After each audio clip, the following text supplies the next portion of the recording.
Good morning, good evening, good afternoon, and welcome to the Digitally Uploaded Podcast, the companion podcast of digitallydownloaded.net. My name is Alan, I'm your host this week, and Matt has not stolen my job this time. Yes, I didn't. He is also here, though. I was being nice to you, Alan. I thought, I've got to give you something. It's my one job. It's all I had left. I've got to give you something. Fair enough. All right, well, that's good. How you doing? I'm playing Panty Party. As we talk right now, I'm playing Panty Party. It's a masterpiece of a game. Great. Okay. Well, so for anybody who hasn't, played this amazing little game, it's a game in which everybody's turned into panties and they just go around shooting each other. It's like Overwatch, but not everything about shooting is like Overwatch, man. It's not how this genre works. No. An arena shooter with panties. That sounds interesting. It is. But it's probably not it.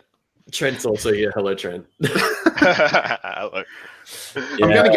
I'm gonna get you to play this, Alan, because once you play it, you're gonna realize how brilliant it is, and then we're gonna start the digitallydownloaded.net Panty Party esports team, and we're going all the way to the top. It's gonna happen. Can we go to music now? Yeah. Yeah, we might. Have some Miku. Look, somehow this is the better option of the two.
And welcome back from that. So, big news for this week if you're like me and you love Persona 5. We have 2 versions of Persona 5 coming out and being a part of this world again, and that's wonderful. If you're like Matt, though, you hate everything, so it's not going to be fun for you, is it? So... What are you talking about? I'm pretty excited. I mean, Persona 5 Warriors is one, which is great. It is. Yeah, do you want to tell us about it? Tell us about it. I don't actually know what it's properly called. It's just Persona 5 Scramble.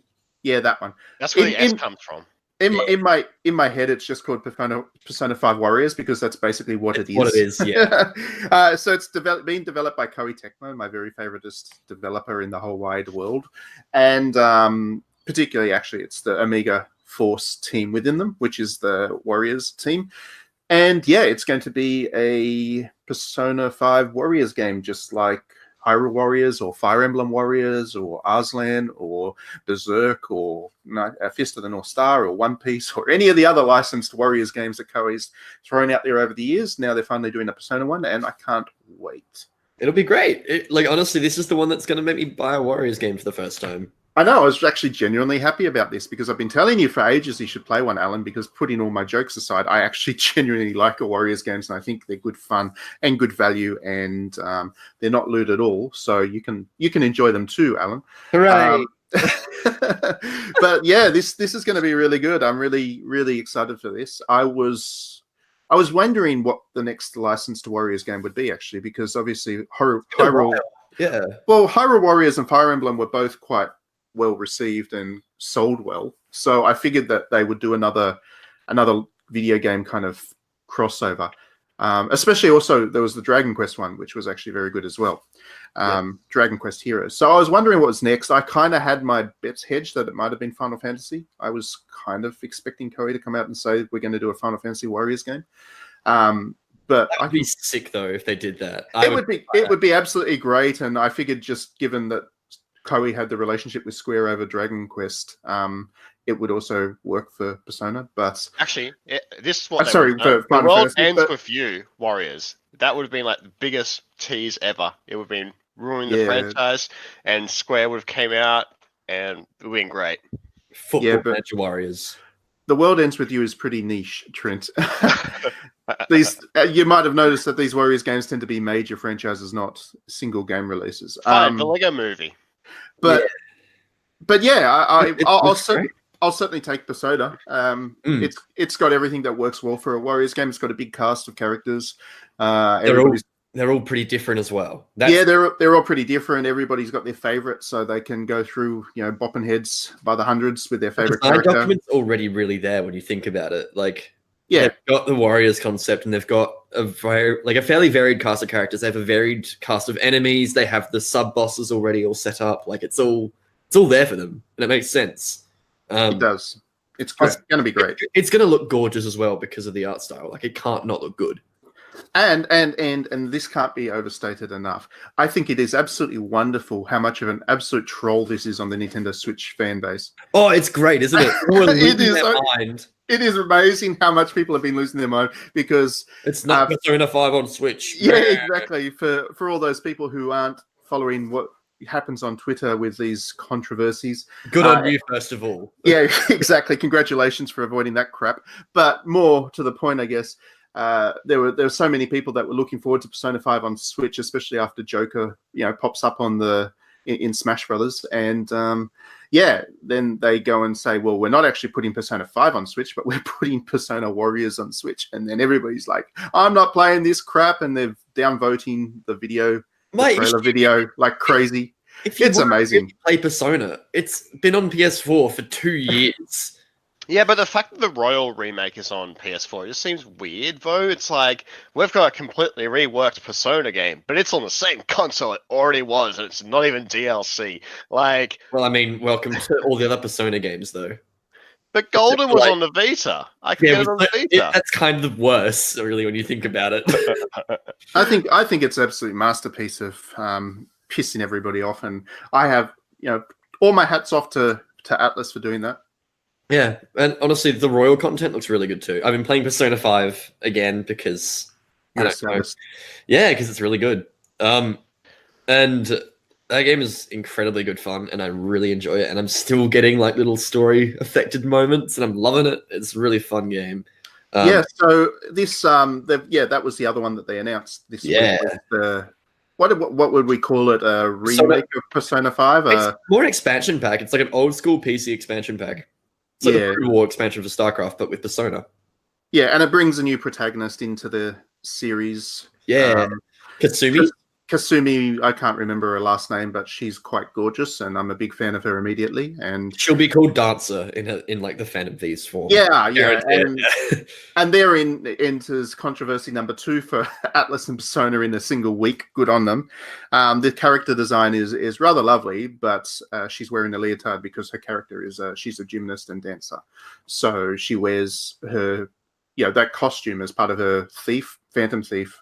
Because it's a part of her personality, and that's what she does. It's almost like that's thematic.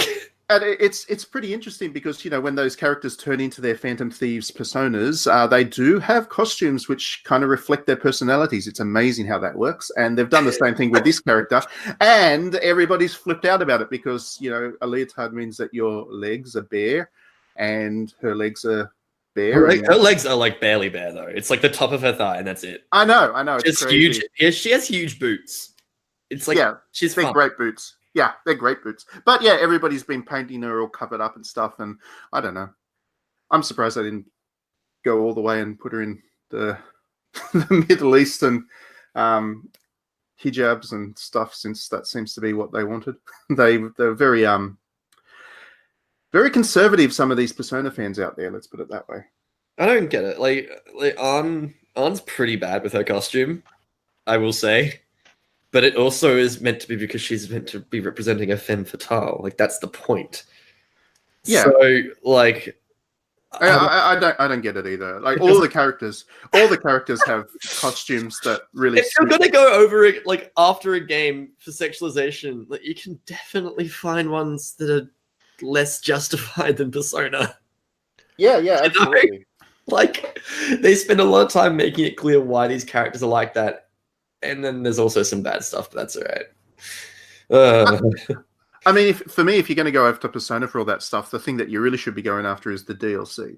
Oh yeah, because it's like for me, the funniest one is Anne in Anne's dungeon in the original one. So she's her teacher is sexually abusing students, including her, and then in the dream world or whatever, he's gone and conjured up Anne in a swimsuit and it's all creepy as hell and all that kind of stuff. And then in the DLC, you can actually put Anne in that swimsuit, and that's just that's pretty creepy. It's very cursed. It's really wrong. So yeah, if you wanted to go after Persona, you've been able to do that for like 2 years now. I don't know why you have to go after it all over again for a costume. Because it's hot and new, and you want those clicks. Yeah. Gotta get those clicks. Controversial new character in Persona 5. Ooh. That's Morgana. Yes, Morgana being a human. What? Yeah, he's a human boy now. He was always a human boy. No, he wasn't. He was always a human boy. Did you not listen to like any dialogue? He got so pissed off if you called him a cat, and now he's not a cat. So just deal with it, all right? Yeah, he goes back to his human form, and it's just weird. No, he's always been a cat. He's always been a cat. If you say that to him, he's going to hit you. He's going to hate you, Alan. It's like Teddy, though. Like, Teddy's not a real human. He's like Teddy's cursed. Yeah. Teddy's my hero. I know he is, but that's all right. I'm gonna ignore that. Teddy inspires the best in us all. Okay. So, what are we looking forward to more, Persona Scramble or Persona 5 Royal? Because I'm gonna say Persona 5 Royal. That was a really good effort to get it back on track, Alan. Yeah, thank you. I tried. I'm looking forward to Persona 5 Scramble, only because I don't want to play another 100 hours of the JRPG. I know. And Warriors games are my jazz, so yeah, definitely looking forward to that one. Plus, as much as Matt says that's looking for Warriors, and I don't like Warrior games, I'm probably going to be looking for the Warrior Scramble the most as well. Like, it's kind of weird, but I feel like this is going to be the one. This is going to be the one which makes me say I like Warrior games. Yeah, it looks cool. It looks like a good game. And with that, I reckon we might go to some music from Persona. I don't quite know which yet. Probably going to be Persona 5, just for ease of use. It might be Rivers in the Desert. It's going to be Rivers in the Desert. Is it? Yep. Is that a good song, Alan? Yeah. Thank you.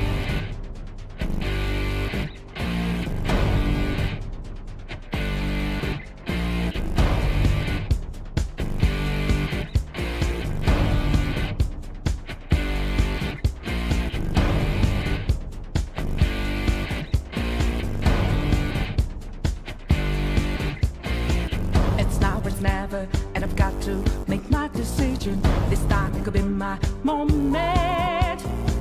Is this a mirage or a chance to fulfill my mission?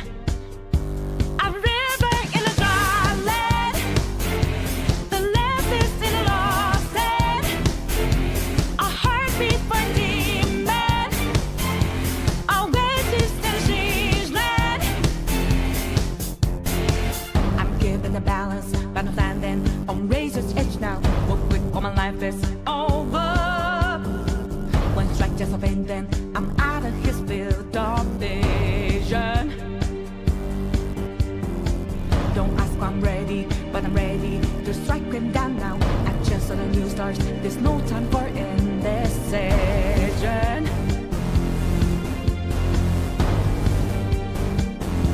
A river in a dry land, the last is in a lost head. When the hope of new beginnings burned out deep, now we need it, a heartbeat for demon, oasis in a siege land.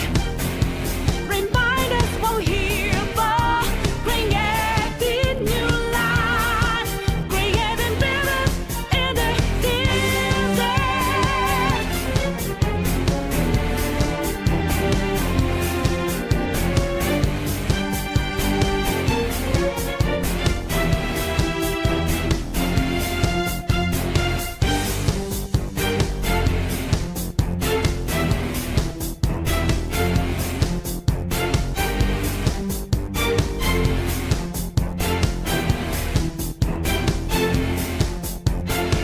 My heart is a furnace, had a selling my word of conflict. One goes what keeps me going.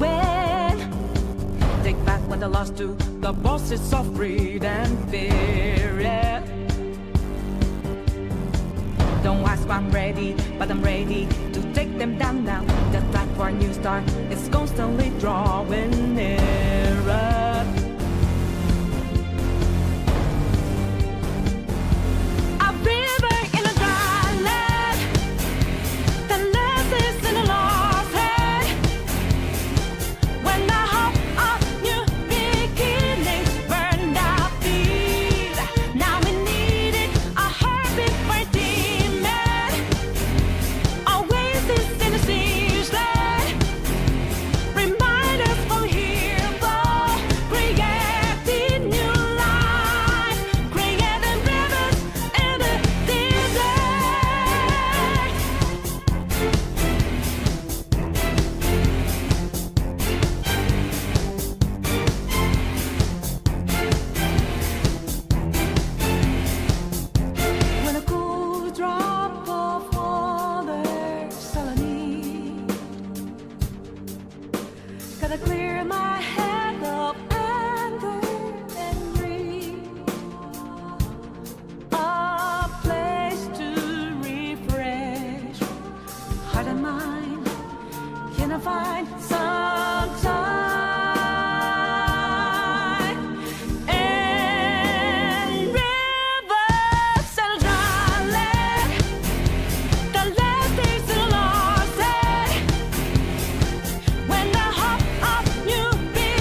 back, everybody. So we're going to talk about survival games for the next section of the podcast this week, because we actually haven't talked about them, I don't think, on the podcast before. But I think we've all played at least one of them. I'm sure you played one, right? Minecraft exists. Yes, I played Minecraft. Yeah, Minecraft, and then every single other million games that Minecraft spawned. Yeah, I'm playing one at the moment for review. I'm pretty sure embargo lifts before this podcast comes out. I'll just double check that actually. Yeah, do you want to risk this? Yeah. Otherwise, I might be in a bit of trouble. You know what? Let's not talk about it just for safety.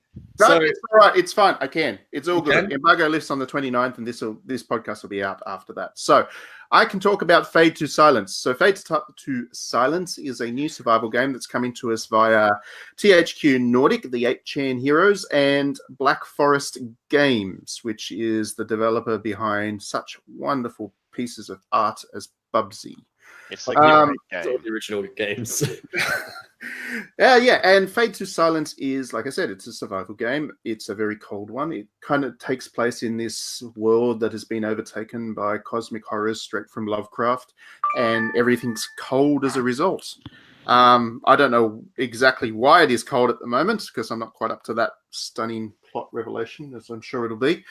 But yeah, it's a survival game in the sense that you freeze if you spend too long outside without fire and torches and things, and you also get attacked by monsters that look like rejects from a Silent Hill game, which is Good. okay. What about hunting? I know you hate hunting in survival games. Is that hunting? Yes, you do have to do hunting. You got to go and shoot some poor little deers. And I don't mean poor little deers as in children. I mean deers as in actual deers. I mean, you could also... I would not recommend shooting children. Maybe it's Hansel and Gretel, the video game. Oh, God, that's a very... Oh. And no. yeah, other than that, you got to meet some peeps that have survived in the cold and bring them back to your base and build a little community, I guess, going. But then you got to feed them with stew from the deer meat and the herbs that you find on the ground. You got to keep collecting wood, and I guess that's my biggest problem with survival games is you just have to collect so much crap. Yeah, it's like you're babysitting your character, and it's boring. And it's like, oh, there's a pile of twigs here. Oh, there's a pile of twigs here. Oh, there's a pile of twigs here. Oh, it's a herb. It's the Krieg Motherlode, Matt. Yeah, and it's just you just wander around picking up stuff, then carting it back to your base and cobbling it together into items and stuff. So, you know, get enough twigs, you make a bow, which helps you shoot deer, which gives you more things to bring back to the base, and then you can turn that into other things, and you just keep doing this and doing this and doing. And there is a point about 20 minutes into any survival game where I realized that all of this is just pointless busy work, and I hate the game for that point onwards. And yeah, Fade to Silence didn't really change my opinion on the genre. Let's put it that way. Yeah, look, and I've not played a survival game since like Don't Starve, and that was different enough that I felt justified in playing it. Yeah, that was more roguelike though, that one. No, it's a survival game. Yeah, but it was... Yeah, you collect things. I mean, it does have the survival elements, but at the same time, it is roguelike-ish, and also it's difficult, so you can die and stuff quite easily, and then you start again and all that. So, is there a lot of threat in this one that you're playing? Yeah, there's stuff that'll kill you, that's for sure. But is it actually a threat though, or is it just you're going to respawn? Well, there's two different difficulty settings you can play it on. If you play it on the story setting, whatever they call it, I think they call it experience setting or something. Matt, if you played on that setting, you didn't win. You gained nothing. Yeah, that setting. If you play it on the Get Good setting, you have unlimited deaths, and that's fine. So if a monster kills you, you just kind of resurrect because some demon's possessing your body or something. This game has a really terrible story. It's got the storyline in it is just woeful and poorly acted and painful. But anyway, there's a demon that's possessing your body. If you get killed, you just get resurrected in a tomb with the demon possessing your body again for some reason, and off you go again. In the hardcore mode, the I am now good mode, I think there's permadeath. I haven't played it on that one yet. Mm. But You're only playing the game journalist mode, are you? Yeah, I'm playing game journalist mode because I am a game journalist, and to be honest, I'm not invested enough in this game that I actually want to get good at it. That's fair enough. I think that's a very valid criticism, to be quite honest. It ain't Sekiro, let's put it that way. But yeah, in theory, I mean, the combat is hard enough. Even the basic monsters can kill you quite easily if you're not careful. But is it fun to be attacked by them, or is it? No, not really. Okay, well, the game sucks ass then. I mean, every time you press a button, there's like a delay before there's an action. Oh no! Oh, I'm gonna lose my mind if I play this. And here's the most amazing thing: if you press buttons, they queue up actions. So what? Yeah, so if you press the attack button 3 times, the guy's going to go through 3 attack animations, and there's no cancel. So why? Often I would be hitting that monster and then realize, oh, maybe I don't want to attack him too many times, but whoops, I pressed the button one too many times. And before I know it, he's on the floor because the monster's on a counter attack that I can't get out of the way of. And it's a clunky combat system. That's why so it's like some sort of weird tactical. No, it's not. It's unintentional. No? It's not tactical. It's just they've got a combo system in there and never thought that people might want to get out of a combo. I was waiting for you to say then, Matt, it's not tactical, it's just shit. I was trying not to swear. I didn't want to add money to the swear jar. Oh, we've already sworn in this episode, though. It's too bad. Did I? Yeah, this is the adult cast now. Okay. Yeah. Okay. So swear jar's out the window. I can really get on with the shits. I mean, you should probably go to the bathroom. But yeah, more generally speaking, I guess that's my little rant on Faintus Islands. More generally speaking, I really hate the survival genre. Yeah, I'm not very interested at this point. I've played a fair few of them. I played Conan. Yeah, I refuse to play that. And I mean, I played it just because I heard there was all kinds of nudity in there. Apparently, that's gone. That's gone from the PlayStation version, which was funny. I think I've still got the clips of the uncensored dongs and things. Yeah, it's also free this month on PlayStation Plus. Is it? So, yeah, it is, and I still don't want to play it. That's about the right price for it. Let's put it that way. Okay. It's really not a very good game, but it's another survival game. I've played Minecraft, and I'm not a big fan of Minecraft, it must be said.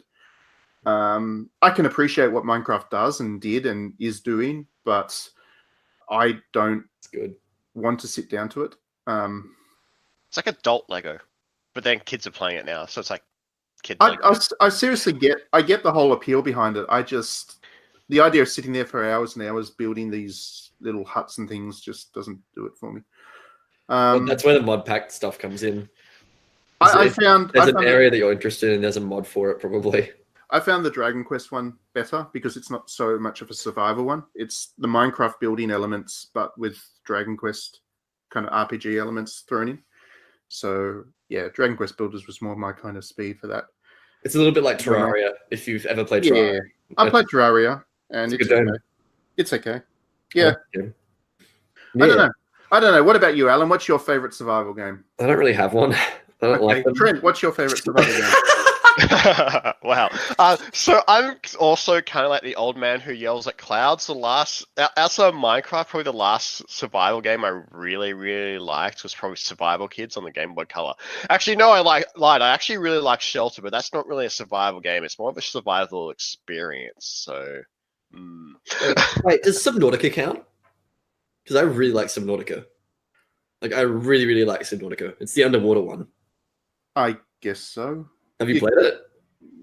Vaguely. Okay, it's really fun. It's a good game. It's also like story based, so it's not randomly generated like a lot of survival games. So there's actually like a reason to do what you're doing, and you explore a ship, and it's cool. It's really cool. I like it. Okay. It was also free on Epic Games Store for a while, so you probably already all own it. No, I sort of.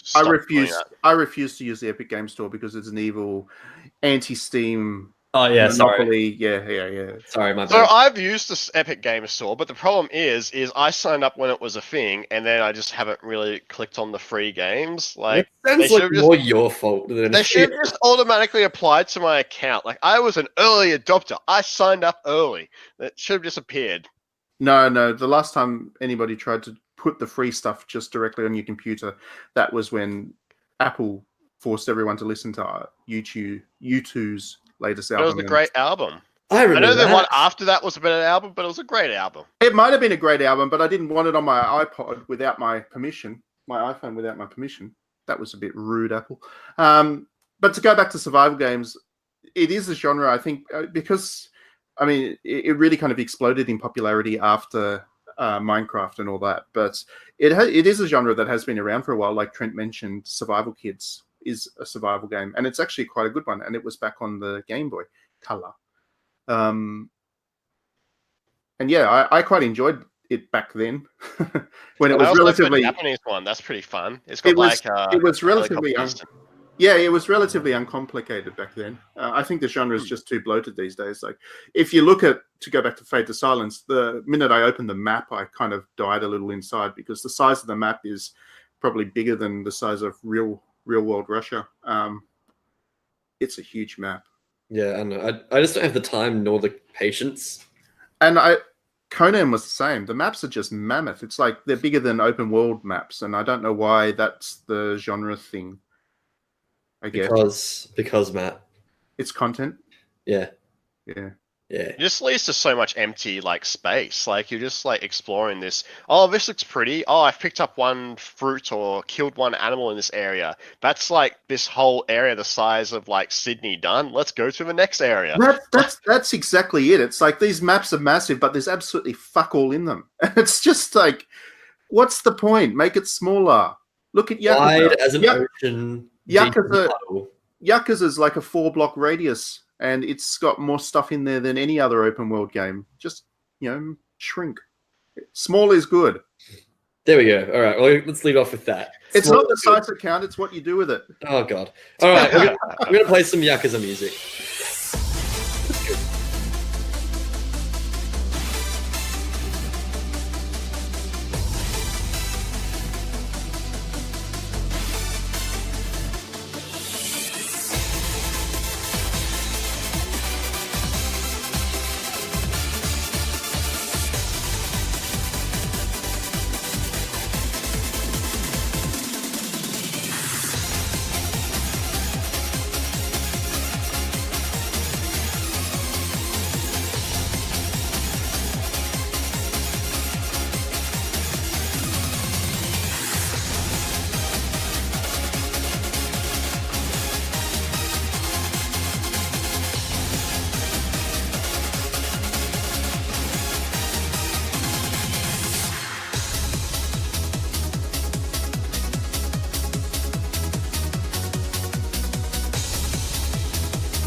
Russell.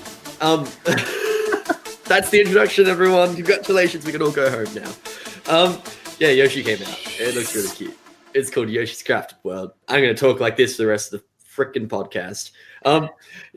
So Yoshi's Crafted World came out on Switch, and it has been receiving pretty positive review scores from what I've seen. It looks really cute. It is really cute. It has a really adorable soundtrack that, if you're interested in music theory at all, it's got a great idea about leitmotif. It's very clever. I like it a lot. So it's that kind of game that Alan could get pretentious about, basically. Yeah. Yeah, good. It's nice to have somebody else get pretentious about something. It's really good. I know. I like that game already just based on the soundtrack because it's so adorable. It's so cute. It's real cute. And also, Yoshi games are better than Mario games most of the time, in my opinion. Yes. They are absolutely. Agreed. Yoshi's Island is like one of the greatest games of all time. Like, Yoshi's Story was just adorbs too. It wasn't as good as Yoshi's Island, but I respect it.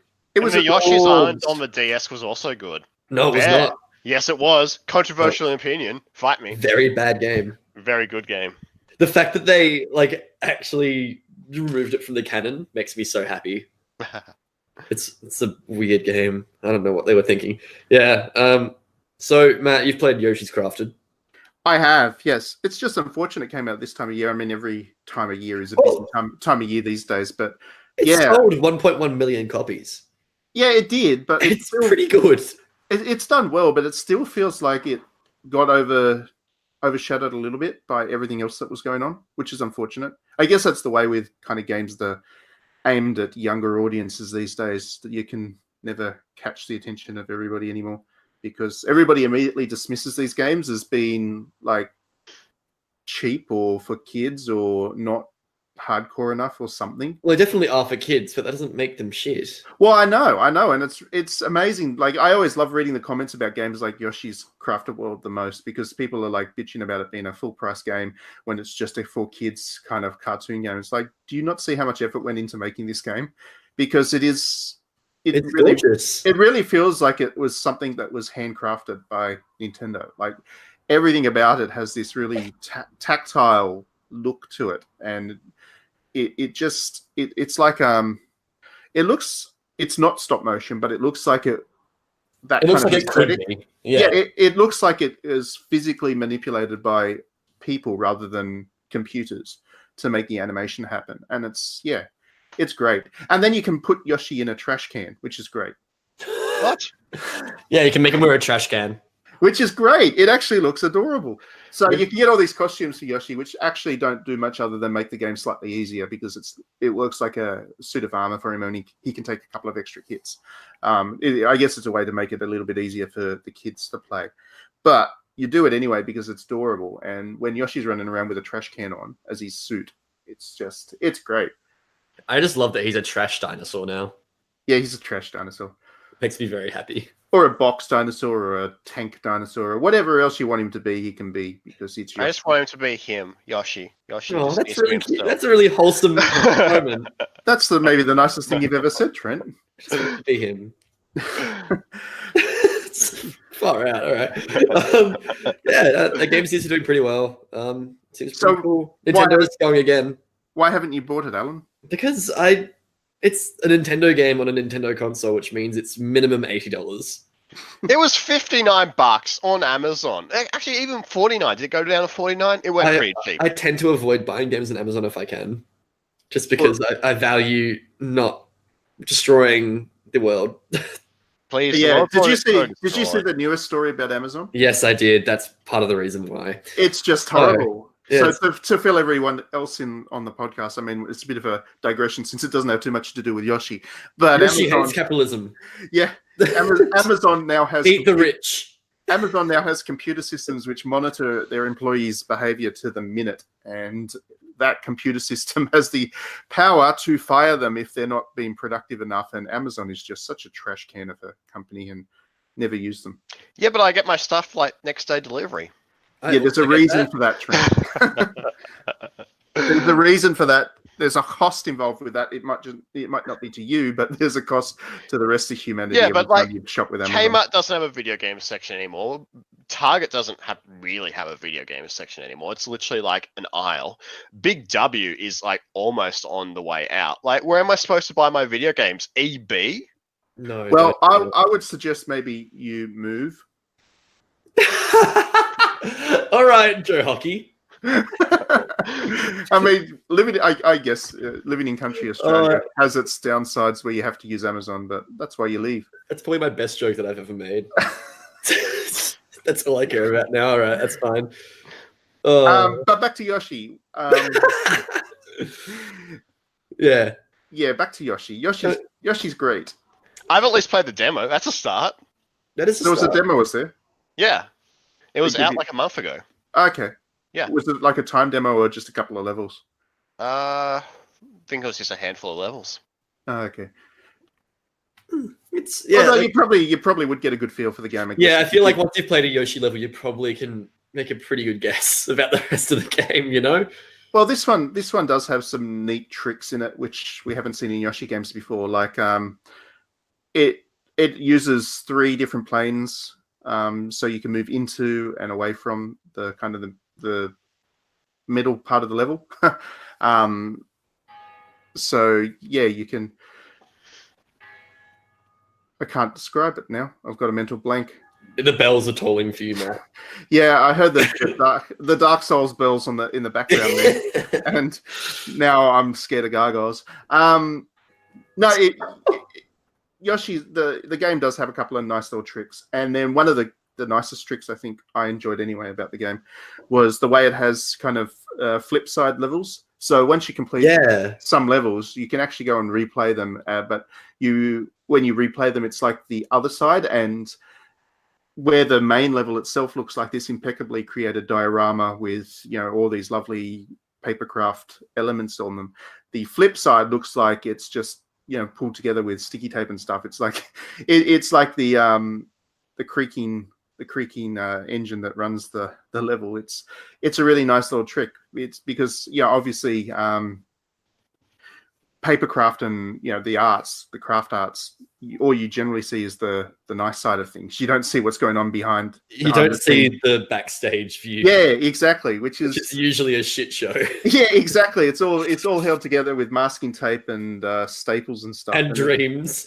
Yeah, it's great. I love it. I love that kind of thing because it just reminds you that this is it kind of reinforces that this feels very kind of handcrafted. It feels like this is something that was made not by computers, but it was actually made by people. And that means that, the stuff that goes on behind the scenes is not very pretty. Yeah. Yeah. It seems really good. I don't know. I enjoy anything that tries something new with an art style because I'm a bit over everything at this point. Like, if I see another realistic Days Gone, I'm going to cry. It's really sad that everyone was very like, oh no, Yoshi's like a horrible art style. I'm like, how can you hate that art style? It looks so good, though. And it's like how Link's Awakening, it's so good. It's like still has that weird clay like. I actually hate the Link's Awakening art style. I think it's really stupid looking. Did you just say Link's Awakening, Alan? Awakening. Yeah, Link's Awakening. Wow. That's pretty bad, Alan. It wasn't. Look, you know what? Yeah, I'm going to take ownership of that. That's my new... That's your new thing. Yeah. I'm going to use that in my review, actually. That's a pretty good one. Oh, please, if it's bad, please do that. Even if it's good, actually, screw it. I'm just going to do it anyway, yeah. Yeah. No, I agree with you, actually, Alan. And that's scary to admit on a podcast. I don't know about the look of that one. It just looks very strange. I don't know if I like it. Especially when the original Game Boy game still looks great. Yeah, the pixel art in that game, just give us an updated pixel art. It looks really cute. It is updated pixel art. It's like you can look at the pictures on the internets and how it's like the trees are the same style as the trees in the older one, and it's like just more like plasticky. It's sort of like Animal Crossing with clay, like and it's nice. It looks to me like the Secret of Mana remake, to be honest. Yes, it looks exactly like the Secret of Mana remake, gosh. and that was a terrible, terrible game that should never be mentioned ever again. Oh god. Yoshi. Yes, back to Yoshi. So I was at EB Games the other day, and I was there with my godchild, and he's like 3, and as we were leaving, he started saying Yoshi. Almost walked out with a Switch and a Yoshi game. That's how much he has his finger wrapped around me. I mean, it's fair enough. You probably like it as well. Well, should we sort of wrap it up there? We're going to play some music from Yoshi's Woolly World, because not Woolly World, Crafted World. There's a lot of worlds with Yoshi now. Woolly World was Also good. Was it? Yeah, it's on Wii U, wasn't it? Yeah. I didn't play that one. Oh, also the 3DS. Yeah. On the 3DS, I think. Both those games are really good. Like them all. Yeah, Yoshi sold quite well. Looks very good. Plays quite well according to Matt. So get around it. The music's adorable, so I'm going to play some now because it's really cute. Yeah. Yeah. And thanks for everyone to listening to the podcast this week, and we will see you next week.